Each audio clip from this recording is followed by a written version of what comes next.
रंगदार गे छौड़ी। Presented by Shiv Sona Music.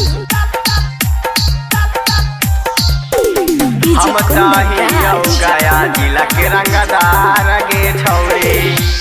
खुल्ला खुल्ला करबौ हमें प्यार गे छौड़ी।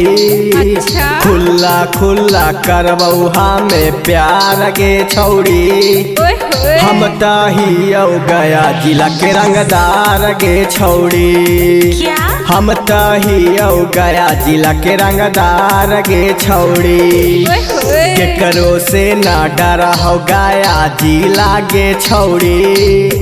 केकरो से ना डरा हो गया जिला गे छौड़ी। हम तहियो गया जिला के रंगदार गे छौड़ी।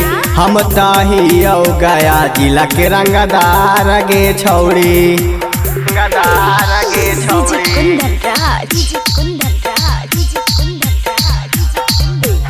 हम चाहिए गया जिला के रंगदार गे छौड़ी।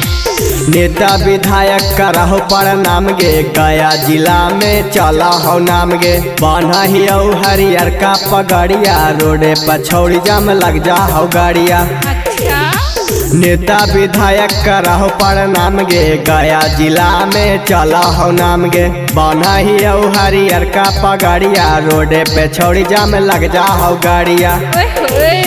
नम में सुन के लगा हो सबके डार गे छौड़ी। नम में सुन के लगा हो सबके डार गे छौड़ी। अच्छा। हम तहियो गया जिला के रंगदार गे छौड़ी। हम तहियो गया जिला के रंगदार गे छौड़ी। रंगदार गे छौड़ी।